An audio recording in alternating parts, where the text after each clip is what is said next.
Je vais en fait présenter quelques passages de cet opuscule qu'a écrit Monseigneur Ségur, qui était donc un prêtre, un abbé français de la fin du XIXe siècle. Et il a publié cet opuscule en 1875, donc au moment de la restauration manquée du comte de Chambord. Et c'est le fils de la comtesse de Ségur. Et pour son combat et ses productions, sa contribution très grande à l'Église, il a eu ce titre de Monseigneur donné par Pie IX, si je m'abuse. Et je vous présenterai, voilà, donc je vais partir sur ça. Donc l'idée c'est de comprendre un peu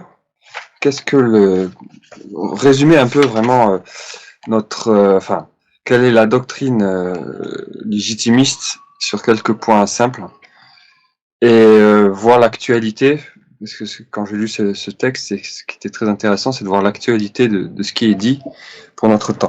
Je vais lire quelques passages que je vais commenter, et après ce Monseigneur de Ségur, je vais faire un ou deux commentaires sur Immortale Dei, l'encyclique de Léon XIII, sur justement le droit nouveau, enfin la relation entre l'Église et l'État, et vous lire un autre texte historique qui date de Clovis. Donc le premier chapitre s'explique comme ça. Pourquoi après 5 ou 6 essais, plus misérables les uns que les autres, la France tourne enfin ses regards vers le principe monarchique représenté par Henri V? Parce qu'elle ne voit plus de salut que là. Donc ça commence comme ça. Et je pense que c'est très intéressant, comme quoi rien de nouveau sous le soleil.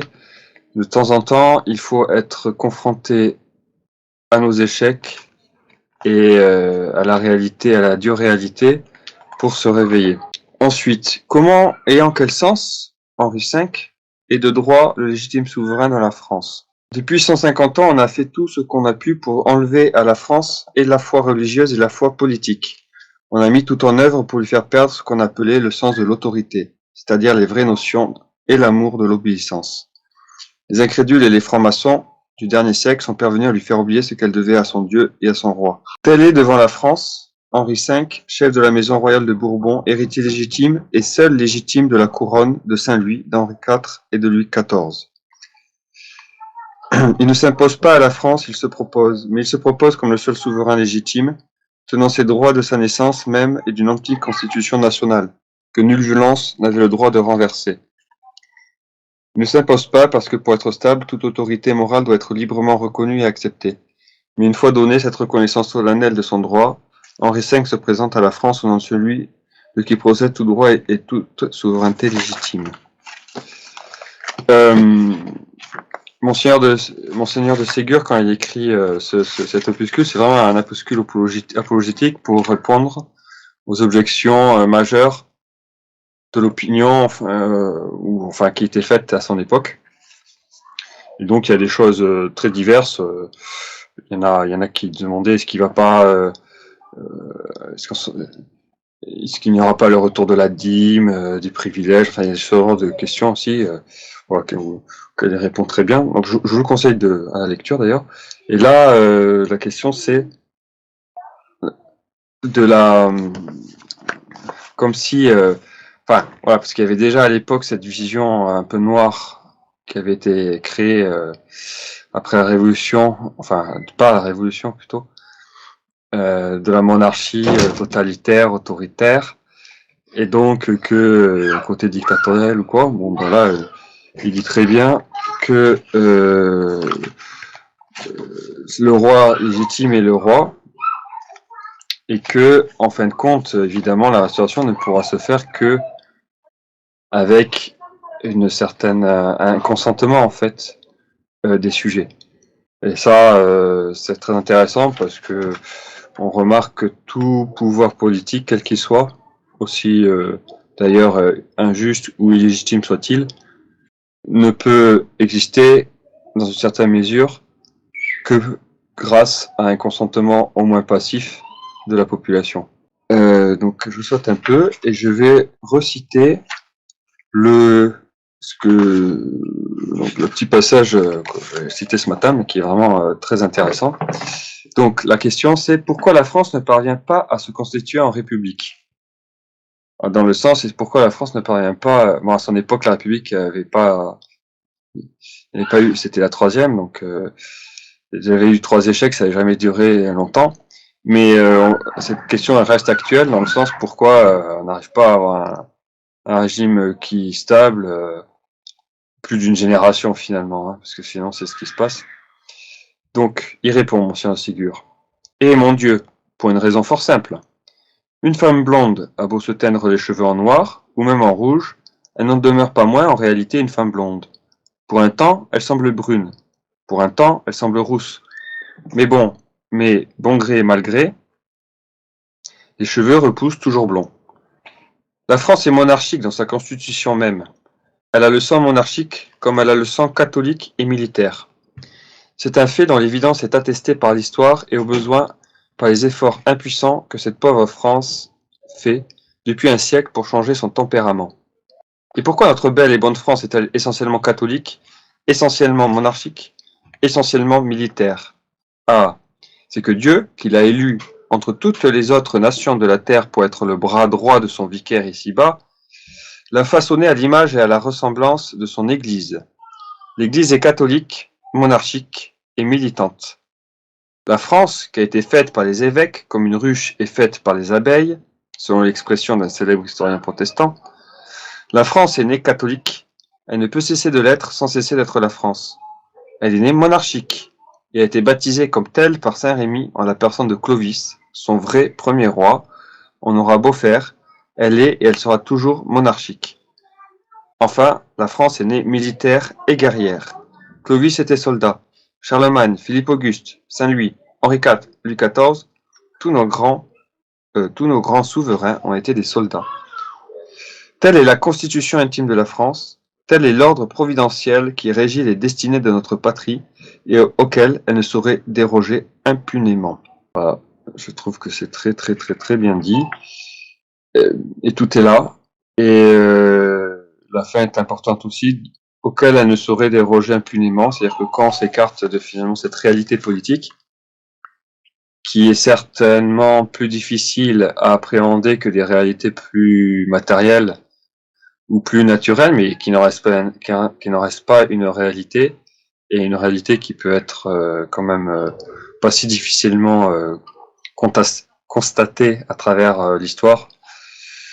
Et qu'on n'oublie pas donc à la réalité politique finalement de notre constitution, de notre française, c'est-à-dire de la façon dont le corps politique français est fait, eh ben ça ne marche pas bien.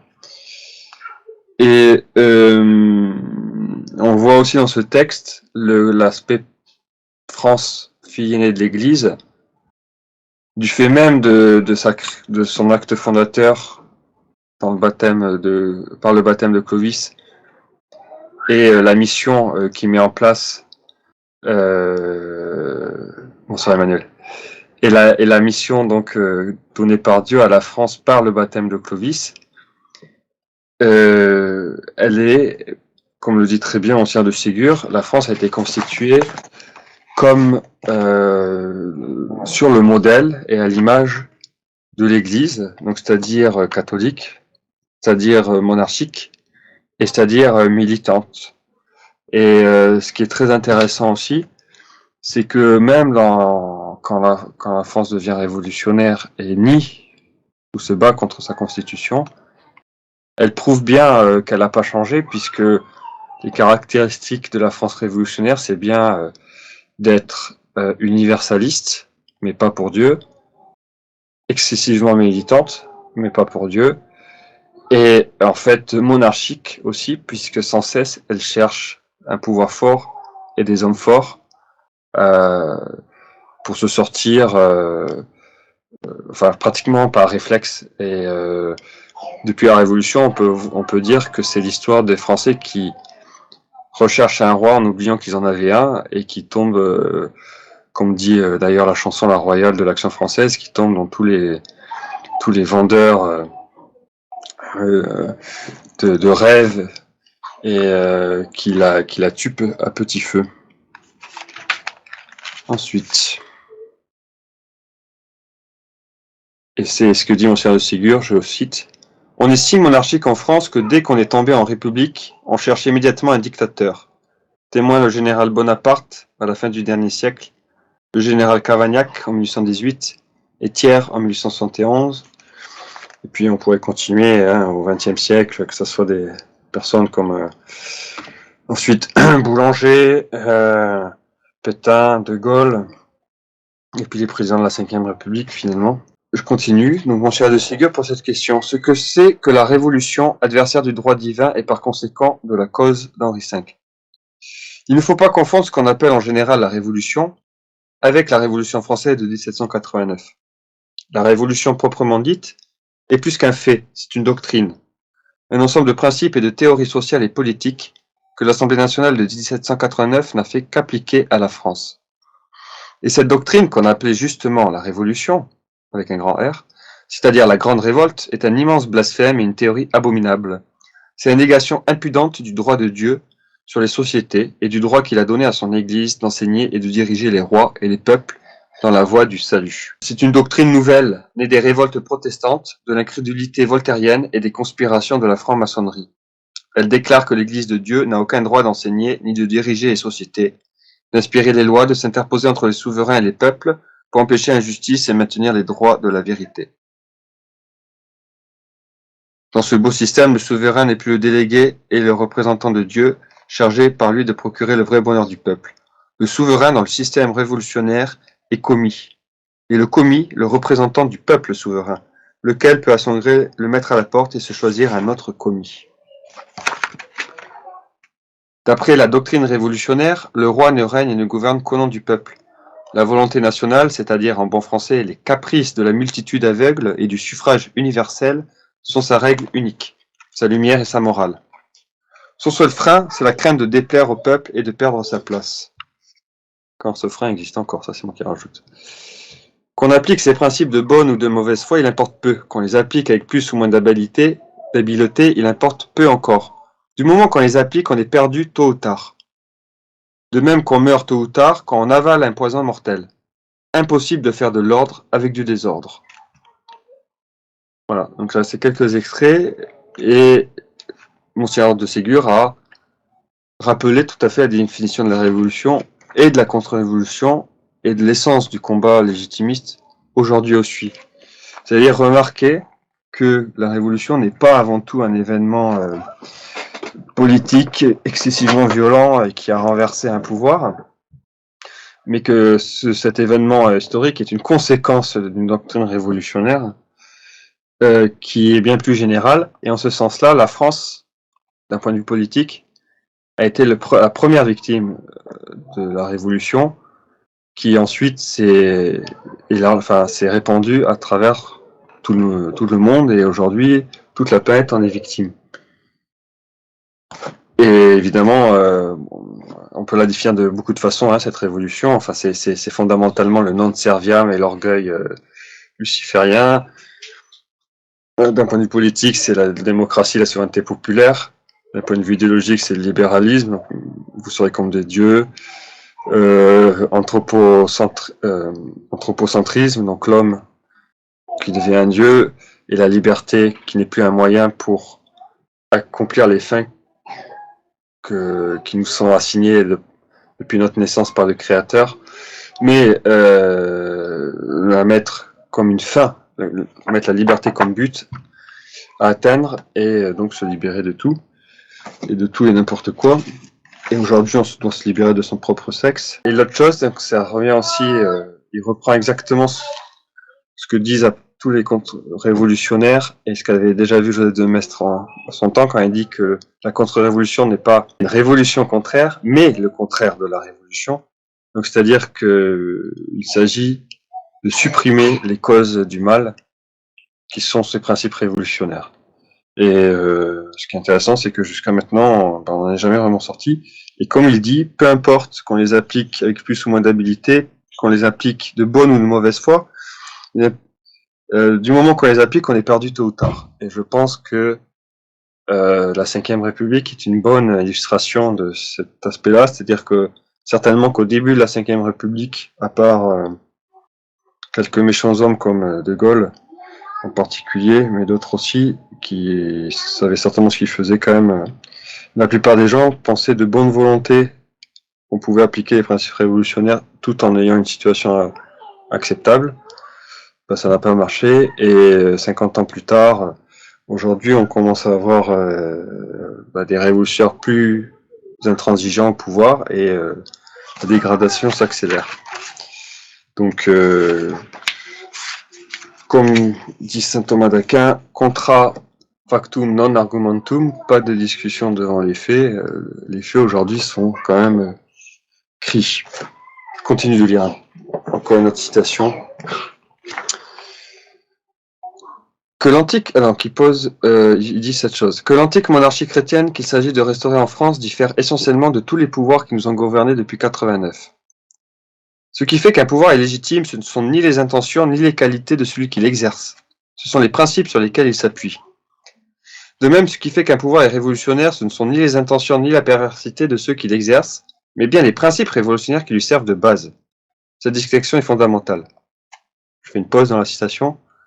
Cette distinction est vraiment fondamentale, parce que c'est là que c'est un peu ce que Jean-Paul II pouvait appeler, comment il appelait ça, la structure le système, la structure, je crois, des péchés. Enfin, qu'il y a certains systèmes, et en fait, l'État moderne post-révolutionnaire et comme ça est intrinsèquement mauvais. Donc peu importe la bonne volonté ou pas, la perversité ou pas des gens qui le dirigent, comme le système lui-même est fait finalement pour encourager le scandale, le péché ou le mal, on est forcément pris dedans et à la fin ça fait du mal. Et donc ce qui est important, c'est pas de savoir si la personne est de bonne volonté ou pas de volonté. Enfin, ça compte, ce genre de choses, mais c'est pas ça qui est fondamental dans le combat. C'est d'analyser, d'identifier les principes et de ne plus se fonder sur les principes révolutionnaires. Et donc, c'est là, ce qui explique pourquoi les légitimistes et les royalistes en général depuis longtemps ne veulent pas participer aux institutions républicaines dans tout ce qu'elles ont de pervers, donc en particulier dans le système électif national. Je continue la citation. La Restauration elle-même, tout en maintenant, pardonnez-moi, depuis 1789, tous les gouvernements de fait qui se sont succédés et qui ont dirigé la France, se sont tous, comme nous l'avons dit, appuyés plus ou moins sur les principes mensongers de la souveraineté du peuple et de l'indifférence politique en matière de religion. Pour ce motif, tous ont été plus ou moins révolutionnaires. La Restauration elle-même, tout en maintenant le vrai principe monarchique, avait fait à l'esprit du temps des concessions qui l'ont perdu en l'affaiblissant. Elle avait conservé 3 éléments de mort. L'université napoléonienne, qui était et qui est toujours l'école, la pépinière de la Révolution. Travaillant à l'université, je peux clairement confirmer. La liberté, ou plutôt, ça c'était moi qui l'ai dit, pardon. La liberté, ou plutôt la licence de la presse, qui est la grande arme de la Révolution. Et enfin, la franc-maçonnerie, qui est l'armée organisée de la Révolution. La Révolution a perdu Charles X comme elle avait perdu Louis XVI. Je suis la Révolution, disait un jour de lui-même Napoléon Ier. Et Philippe en pu en dire autant, quoiqu'à un autre point de vue. Nos deux républiques, plus encore s'il se peut. Et chacun sait comment le Second Empire, malgré la modération habituelle, pour ne pas dire l'hypocrisie, de ses procédés, avait inscrit en tête de sa constitution les immortels principes de 89, la souveraineté nationale et le suffrage universel. Le premier empire était la révolution militaire. Le gouvernement de Juillet, la révolution parlementaire bourgeoise. Les trois républiques, la révolution démocratique. Le Second Empire, la révolution diplomatique et soi-disant pacifique. Tous ces pouvoirs bâtis sur le sable ne pouvaient durer. Le souffle de la colère de Dieu les a renversés les uns après les autres. Les uns comme les autres, les uns sur les autres. Aucun gouvernement issu de la Révolution n'est viable. Je saute. La légitimité est essentiellement une question de principe. Il ne faut jamais en faire comme on le fait presque toujours, une question de personne. Et donc là, sur ce point-là, rien n'a changé. C'est ce que je répète souvent et ce que les légitimistes répètent souvent. La question n'est pas de savoir, il se trouve qu'il est de qualité, lui vin, donc tant mieux, mais peu importe sa qualité personnelle. La question, c'est de reconnaître la réalité de sa royauté, enfin qu'il est le roi de France, quoi, que c'est un fait. Et une fois qu'on a ce fait, c'est de l'accepter. Et ce que j'ai dit un peu ce matin à Olivier, mais je le répète parce que ça fait pas de mal, c'est que au fond, on a voulu choisir notre roi quelque part, en voulant choisir les formes de gouvernement qui devraient nous régir. Et il faut pas s'étonner qu'à la fin du compte, la conséquence ultime, c'est de choisir son sexe à la LGBT. Je m'explique. Au fond, on a fait une première trahison à la nature, enfin plutôt à la réalité et à la nature politique de la France au moment de la Révolution, en violentant notre nature en tant que pays d'être monarchique, catholique et militante. Et ça a été une violence puisque quand on se trompe ou on fait exprès de ne pas vouloir prendre la réalité telle qu'elle est et qu'on dit que la réalité est autrement qu'elle est, on se heurte à la réalité et c'est ça qui fait mal. Et donc c'était cette première trahison, cette première action contre nature, contre notre nature politique. Et au fin de compte, avec le passage des ans, ce qui se passe aujourd'hui, c'est que ça allait tellement loin qu'on a explosé la société complètement. Comme disait Marcel Descortiers, on vit dans une dissociété. Il y a un individualisme forcené où il n'y a plus d'autorité, où l'autorité serait censée être dans chaque individu, isolé, tout seul. Et cet individu tout seul, isolé, devient en fait lui-même son souverain. En théorie, hein, évidemment, c'est pas vrai en pratique. Mais c'est comme ça que c'est vu, et c'est ça l'influence de la réalité.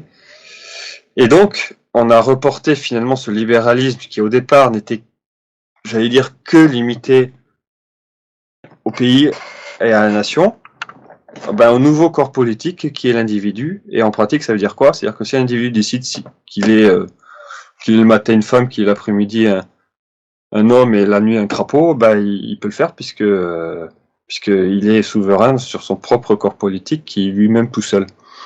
Donc au fond, ce que j'ai envie de dire, c'est si vous acceptez de choisir votre roi et de ne pas accepter la réalité du roi tel qu'il est, au fond, la conséquence ultime, c'est accepter, être d'accord avec la logique LGBT au fond, puisque ça revient au même, c'est-à-dire de choisir une réalité autrement, de décréter de décréter quelque chose qui va contre une réalité, de décréter que quelque chose qui n'est pas est.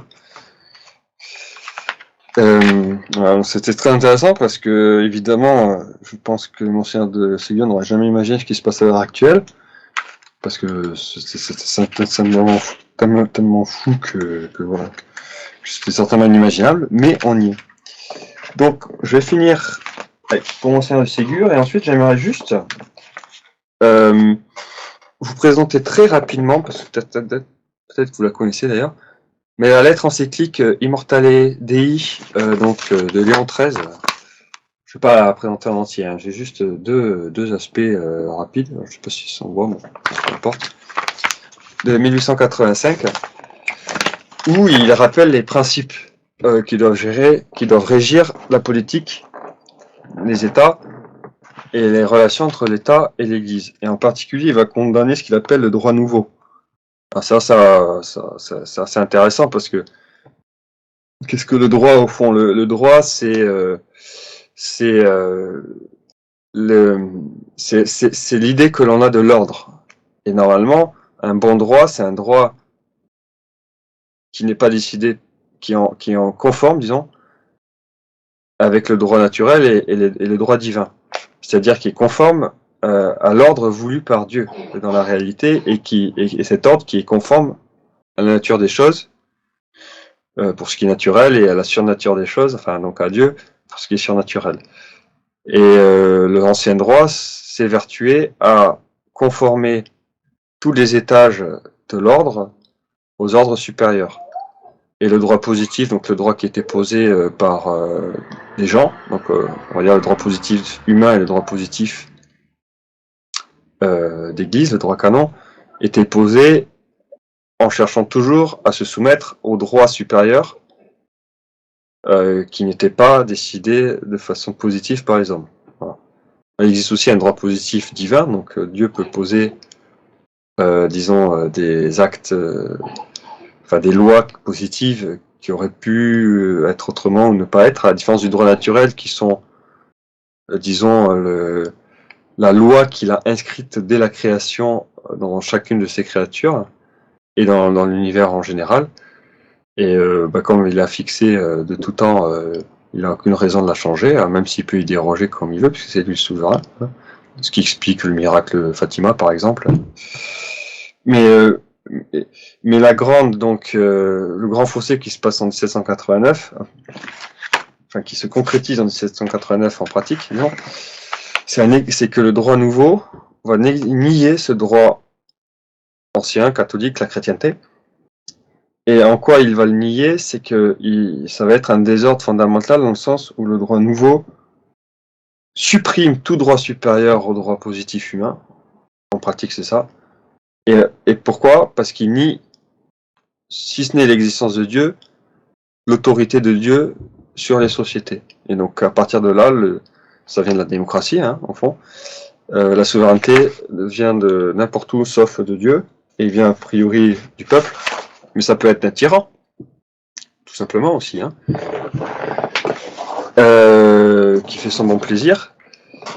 Et c'est là où il y a quelque chose de très intéressant d'ailleurs sur cette nature humaine, c'est que même quand on a par exemple un tyran qui considère que la loi c'est son caprice, d'ailleurs c'est une maxime hein, assez célèbre juridique, vous savez, dans les institutionnes de Justinien, l'empereur Justinien, qui rassemble un peu toutes les lois du droit romain. Il y a, je sais plus quelle est l'alinéa, ou digeste c'était. Enfin, la fameuse phrase qui dit la loi est le plaisir, enfin se fait au plaisir du prince. Enfin, ce que veut le prince fait loi. Quand on regarde par exemple les pharaons dans la Bible, enfin c'est connu, c'est que quand le roi quand le pharaon faisait un ordre, un décret, il faisait, je crois qu'il disait une formule du style, enfin mon esprit c'est ça en substance.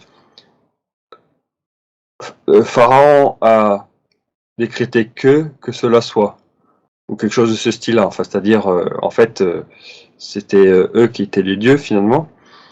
Donc tout ce qu'ils décidaient devait se faire. Et c'est intéressant parce que finalement, ça reflète une réalité. Sauf que ça ne devrait pas être les hommes qui font ça, c'est-à-dire que c'est Dieu qui a ce pouvoir-là. Le Dieu est vraiment souverain, ce qu'il dit se fait. Et sauf que quand on a perdu Dieu de vue et qu'on est dans le péché originel, ben on fait que les hommes sont comme des dieux, et donc les dieux ont tendance à s'approprier ça. Et là, c'est là où il y a une différence assez fondamentale entre, disons, les pays païens pré-révolutionnaires qui ne connaissaient pas le Christ et qui, ça faisait très longtemps qu'ils avaient certains oublié même leur rébellion par rapport à Adam et Ève, enfin par rapport à Dieu d'abord et puis après dans l'histoire ensuite. Je vais vous montrer ça. Alors, pour ceux qui ne disent pas le japonais, ça va pas vous parler, mais ceux qui voient un peu les signes, ça peut leur parler. Ça, là, en fait, c'est un proverbe, j'allais dire juridique japonais, enfin chinois, qui était repris au Japon, et qui expose vraiment la philosophie, disons, de l'ordre en Asie orientale, et qui permet de voir ce qui est commun avec nous, et ce qui est radicalement différent aussi. Et voir aussi la différence avec la modernité. Alors j'explique ce que ça veut dire. Alors en fait c'est une hiérarchie en fait. C'est une hiérarchie entre différentes choses. Donc ça, c'est hi, donc ça veut dire ce qui est mal, injuste, de façon vraiment naturelle. Et donc, ce qu'il dit, et ça, c'est li, c'est la raison. Donc ça, ce qu'a dit, c'est-à-dire que aucun acte, disons, par exemple, je dirais contre nature ou injuste ou mal, ne peut primer sur la raison. C'est-à-dire que si la raison dit que c'est pas bien, la raison doit passer avant, doit gagner contre tout acte qui va pas bien. Ensuite, ho, donc ça c'est la loi positive. Et ce qui est ça, là c'est très intéressant parce que ça c'est très différent de chez nous. Ce que je dis c'est que même quelque chose qui est raisonnable va perdre contre la loi positive. Même si raisonnablement ce que je fais est juste, par exemple, si la loi dit que c'était criminel de faire ça, ben, c'est la loi qui gagne. C'est la loi qui passe. Alors là, vous remarquerez, c'est l'inverse hein, chez nous. La loi doit être ordonnée à la raison. Comme le disait saint Thomas d'Aquin, c'est un ordonnancement de la raison. Ensuite, c'est Ken, Kon. En fait, ça représente le souverain, le roi. Et donc, c'est le roi qui fait la loi. Donc, il dit que le roi n'est pas soumis à la loi, en fait. Hein, c'est ça que ça veut dire. Et que, quoi que dise la loi, c'est ce que fait le roi qui prime. Là, bon. Roi source de justice, roi source des lois, pourquoi pas. Encore que, ça aussi vous remarquerez, nous, chez nous, en fait, le lit, il n'est pas là, il est ici. C'est-à-dire que le roi doit se soumettre aussi à la raison. Et le dernier idéogramme, c'est ten, c'est ciel. Donc le roi doit se soumettre au ciel, donc aux lois supérieures aux hommes. Et donc ça sous-entend une certaine reconnaissance au minimum du droit naturel. Et là, et ça c'est comme chez nous. Hein. Chez nous, en fait, on aurait juste le lit qui se mettrait ici, entre les deux. Mais qu'est-ce qui fait la différence fondamentale? Bon, c'est qu'on voit bien que la raison est quand même très bas dans l'échelle ici. Et l'autre problème vient du ten. Dans les pays païens, on reconnaît bien qu'il faut se soumettre aux dieux.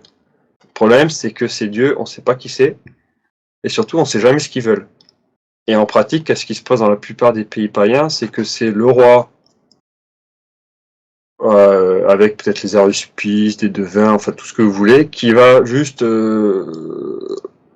interpréter ce que dit le ciel, et ça peut changer du jour au lendemain, on ne sait pas comment ça se fait, enfin ça, voilà, c'est très facile à arnaquer. Ou le roi et le descendant, souvent c'est un peu les deux d'ailleurs, c'est un mix. Le roi de toute façon est descendant des dieux, donc c'est un dieu en fait. Donc en fait le roi c'est le dieu aussi, en fait, au fond. Et donc ça règle le problème, ce que décide le roi c'est ce que décide le reste. Et ben en terre chrétienne ça se passe pas du tout comme ça. Parce que ici, le dieu c'est le dieu créateur, c'est le vrai dieu. Donc toute la loi divine et naturelle, elle est fixe, objective, extérieure. On peut pas, même les clercs, personne, on peut l'expliciter, on peut la développer, on peut l'expliquer, on peut l'ajuster à des cas particuliers, mais enfin, elle est claire, quoi. C'est grosso modo, disons, les 10 commandements, au minimum, plus un certain nombre, la morale, disons, en général. Et puis dans la France, il y avait un certain nombre de lois coutumières aussi qui étaient considérées comme, si c'était pas du droit divin, d'être une sorte de droit, une sagesse raisonnable qui en fait s'imposait au roi, et le roi était au-dessus. Mais ça, c'est la grande différence. Et qu'est-ce qui se passe en démocratie? On supprime le ciel, on supprime le roi. Enfin, disons qu'on dit que c'est le peuple, donc en fait on le supprime de la vision publique et le roi devient des gens qu'on ne connaît plus, que ce soit les francs-maçons, que ce soit des gens qui sont cachés quoi. La raison, soi-disant, on l'a mis au-dessus, mais c'est une raison qui devient folle parce qu'elle est soumise à rien du tout. Donc en pratique, tout l'ordre est inversé, supprimé. La loi, en fait, n'est soumise qu'au caprice, donc elle peut changer tout le temps. La raison, elle dit ce qu'elle veut, et donc c'est la destruction complètement de l'ordre. Et ce que rappelle Léon XIII dans son encyclique, Immortale Dei, au fond est très simple, c'est juste dire que toute autorité vient de Dieu, comme le dit saint Paul, et que toute autorité, donc toute société politique doit reconnaître cet ordre, cet ordre qui est ordonné à Dieu et qui provient et qui va à Dieu, et en particulier la religion catholique, enfin puisque c'est la vraie religion, à l'exclusion des autres. Et que en tant qu'État politique, et ça c'est intéressant parce que l'anthropologie de l'histoire le montre très bien, c'est qu'il y a donc un devoir de rendre un culte à Dieu, puisque c'est lui qui nous permet d'exister, c'est lui qui est l'ordre. Donc en tant que société politique, puisque nous sommes des animaux politiques, il ne suffit pas de juste faire nos devoirs individuellement, il faut aussi le faire en tant que corps. Donc en famille, pour les familles, en paroisse pour les paroisses, en ville pour les villes, et en tant que royaume pour tout le pays. Donc il explique un peu tout ça, donc tout pouvoir vient de Dieu, et il explique comment la chrétienté, donc la christianisation des institutions, enfin la reconnaissance de cet ordre chrétien, va en fait parfaire, polir et rehausser toute la nature des constitutions politiques qui étaient déjà là. C'est comme pour les individus, pour le coup, ça, la surnature ne vient pas nier la nature, elle vient l'élever. Et quand je vais juste le présenter ça après avec Clovis, mais quand Clovis se convertit, il ne perd rien par rapport à la monarchie telle qu'elle était auparavant. Elle gagne, elle ne fait que gagner, c'est-à-dire qu'elle se débarrasse de toutes les scories, de tout ce qui était faux.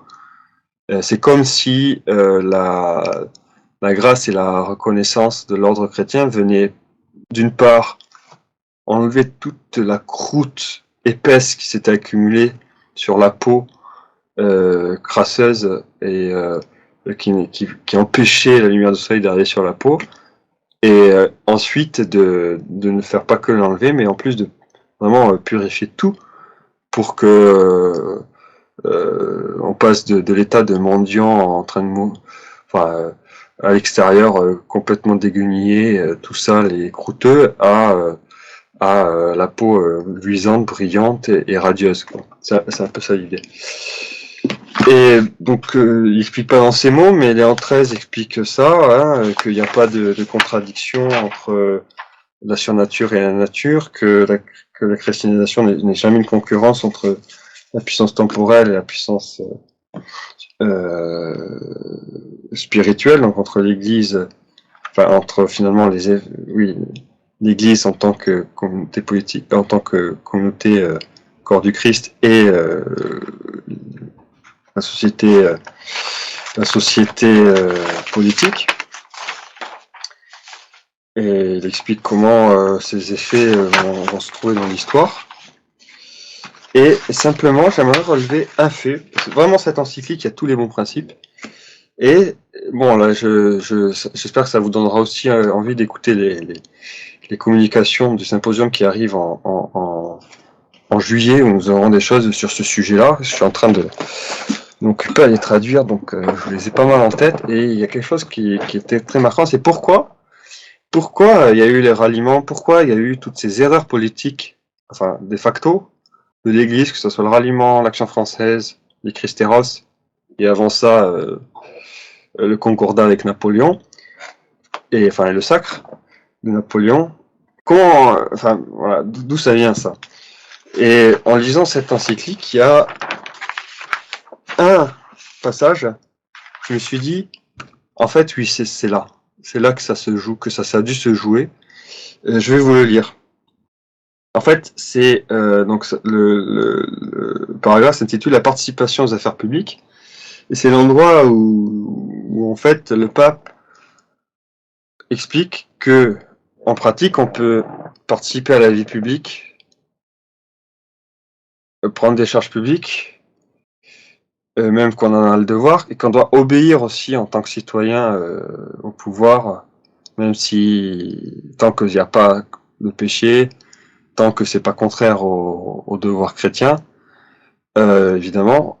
Mais même si, ce qui derrière va amener, justifier, j'allais dire le ralliement, même si là il n'en parle pas du tout, hein. Et dans ce contexte, il va avoir ce petit paragraphe qui va justifier ça. Donc il dit, voilà, il faut... voilà, je lis. Il est donc évident que les catholiques ont de justes motifs d'aborder la vie politique, car ils le font et doivent le faire non pour approuver ce qu'il peut y avoir de blâmable présentement dans les institutions politiques, mais pour tirer de ces institutions mêmes, autant que faire se peut, le bien public sincère et vrai, en se proposant d'infuser dans toutes les veines de l'État, comme une sève et un sang réparateur, la vertu et l'influence de la religion catholique. Juste une petite pause, je pense vraiment que c'est l'esprit qui a été infusé chez les catholiques au XXe siècle. Après, aux questions, on pourra en parler, mais j'ai vraiment l'impression que c'est ça que même les royalistes, même avaient à l'esprit, et qu'après la guerre, ça a été complètement massif. Il faut faire de l'entrisme quelque part. Et donc ensuite il continue dans Léon XIII, dans son encyclique, il dit « Ainsi fut-il fait aux premiers âges de l'Église ». Donc c'est un peu la justification. Hein. Rien n'était plus éloigné des maximes et des mœurs de l'Évangile que les maximes et les mœurs des païens. On voyait toutefois les chrétiens incorruptibles, en pleine superstition, et toujours semblables à eux-mêmes, entraient courageusement partout où s'ouvrait un accès, d'une fidélité exemplaire envers les princes, et d'une obéissance aux lois de l'État aussi parfaite qu'il leur était permis, ils jetaient de toutes parts un merveilleux éclat de sainteté, s'efforçaient d'être utiles à leurs frères et d'attirer les autres à suivre notre Seigneur. Disposés cependant, à céder la place et à mourir courageusement s'ils n'avaient pu, sans blesser leur conscience, garder les honneurs, les magistratures et les charges militaires. De la sorte, ils introduisaient rapidement les institutions chrétiennes non seulement dans les foyers domestiques, mais dans les camps, la curie et jusqu'au palais impérial. Voilà. Et alors, ça, c'est intéressant parce que c'est tout à fait vrai.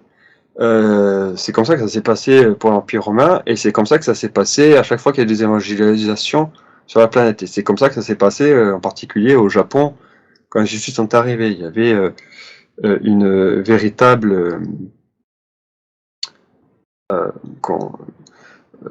obéissance, reconnaissance de l'ordre politique tel qu'il était sur place, donc dans sa hiérarchie et dans sa légitimité.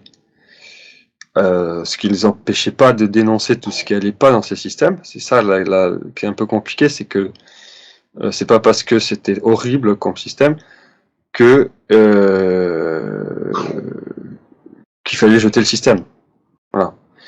J'allais dire que, bon, pour les Aztèques, c'est encore un peu... Mais même quand les Espagnols sont allés en Amérique du Sud, avec, dans des États qui sont carrément sataniques, il n'y a pas eu de négation de l'ordre légitime qui existait tel qu'il était sur place. Donc, c'est-à-dire, en particulier, de la hiérarchie, de la noblesse locale, etc. Et la preuve, c'est que les futurs chefs sur place là-bas vont être issus de mariages mixtes entre nobles locaux et nobles espagnols, en fait, en pratique.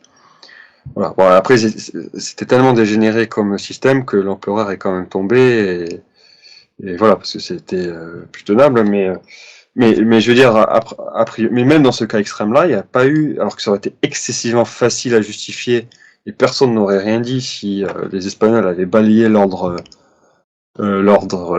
politique local, ils l'ont pas fait. Ça qui est quand même assez incroyable. Donc ça, c'est tout à fait vrai, et c'est là où, voilà, c'est quelque chose que j'ai repéré.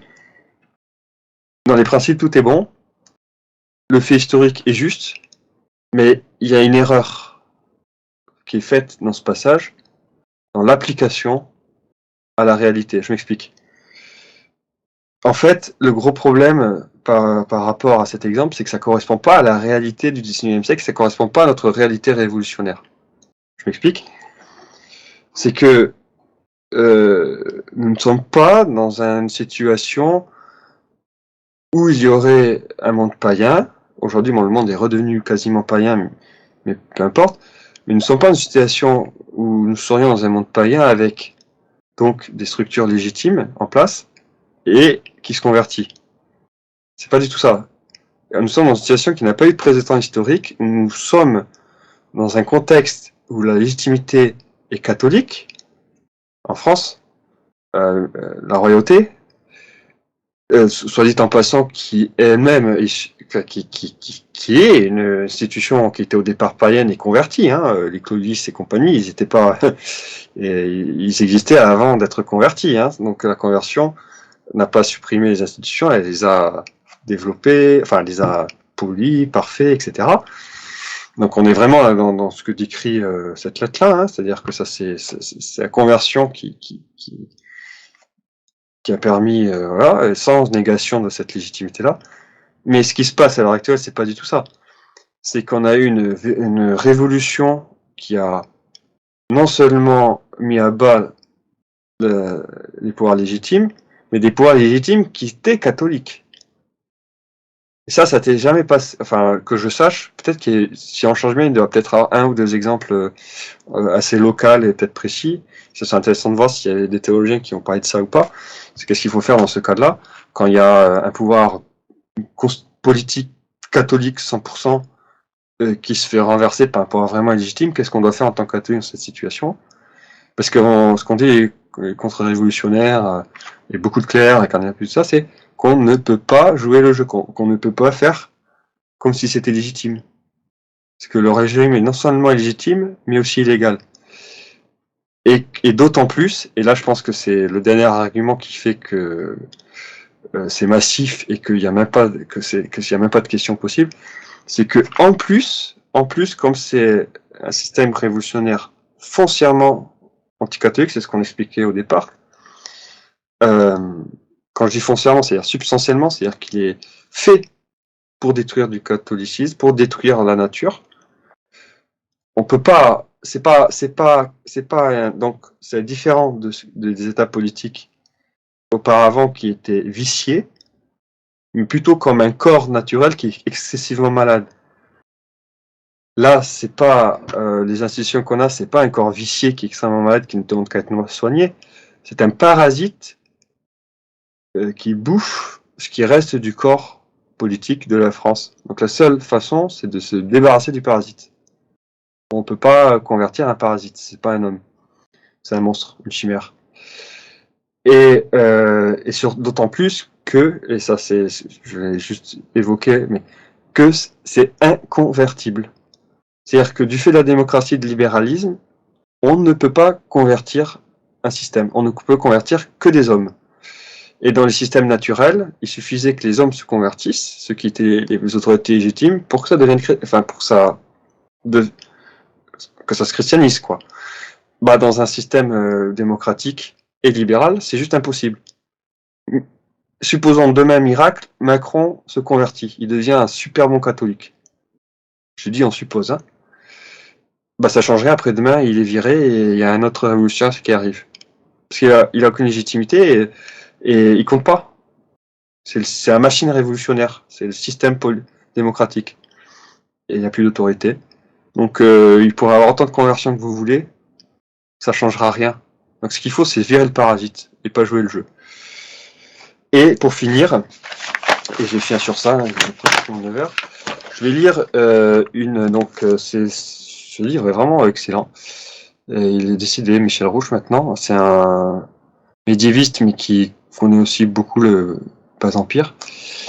Et donc il y a pas mal d'archives, enfin il a disons compilé un certain nombre de lettres.